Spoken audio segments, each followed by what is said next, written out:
राजनीति के लिए हम इतने निचले स्तर पर जाकर ऐसी बातें करेंगे? 600 साल पुराने लिखे ग्रंथ को, जब ये भारतीय जनता पार्टी में थे मौर्य जी, तो वहां ये 5 साल तक मिनिस्टर थे, तो इनको ख्याल नहीं आया कि रामचरितमानस में दलितों को गाली दिया जा रहा है। आज ये बाहर आ गए तो इनको ये चीज याद आ गई। और सबसे पहले कि उन ग्रंथों को पढ़ने के लिए आदमी को एक अच्छी लेवल का ज्ञान होना चाहिए। इनको पता होना चाहिए कि वो अवधि में लिखी गई है, उसको संस्कृत से ना जोड़ के देखें।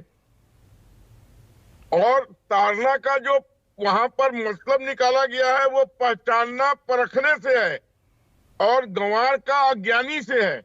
इसको ये लोग जबरदस्ती शूद्र को प्रताड़ित करने वाली बात बताकर आगे कह रहे हैं।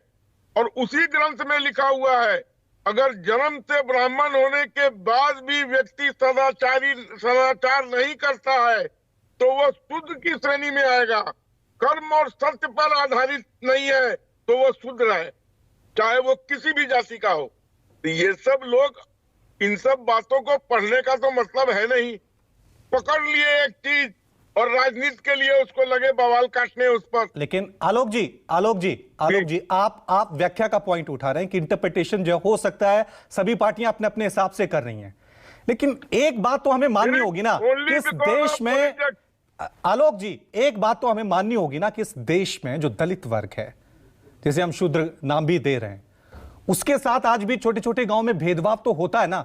आज भी आपने कई खबरें देखी होगी कि किसी की गली मोहल्ले से अगर किसी की बारात चली जाती है तो वहां पे पिटाई हो जाता है, दंगा हो जाता है। देखिए, तो अभी भी समाज में ये परंपराएं तो बनी हुई है ना। ये सब अब बहुत नगण्य है, ये सब बहुत नगण्य है। मायावती जी चीफ मिनिस्टर थी तो हर जाति का आदमी उनका पैर छूता था, बगैर पैर छुए काम नहीं बनता था। तो ये सब चीजें अब नगण्य हैं। कहीं दूर दराज में होगा वो मैं नहीं जानता हूं, लेकिन ये सब चीजें अब नगण्य हैं। अब समाज में जिस तरीके का वातावरण बन रहा है उसमें 21वीं सदी में ये जातिगत मामला उठाना, ये जातिगत बातें करना, बातें आप लोग टीवी पर क्यों फैलाते हैं? ये सब शर्मनाक हैं। ये होनी नहीं चाहिए। सीनियर व्यक्ति हैं, राजनीतिक विश्लेषक आपके नीचे लिखा हुआ है। मुझे लगता है कि आपको राजनीति का काका का ही नहीं आता है। आप किसी राजनीतिक पार्टी के कार्यकर्ता ही नहीं है और मनगढ़ंत बातों के लिए यहाँ आपको बैठा रखा है, पता नहीं किस लोभ लालच में। ठीक, व्यक्तिगत ना हो धर्मवीर जी, व्यक्तिगत ना हो, हम मुद्दे पे रहे। ये कह रहे हैं कि बहन जी के पैर छूते हैं, गलत बात कर रहे हैं ये। इन्होंने कभी बहन जी से मिले हैं? कभी बहन जी से मुलाकात की इन्होंने? काम कर रहा है टीवी चैनल पे। आपको पूरा किसी और ने नहीं बातें करेंगे और ये और मैं बैठ करके आपकी बात को सुनूं।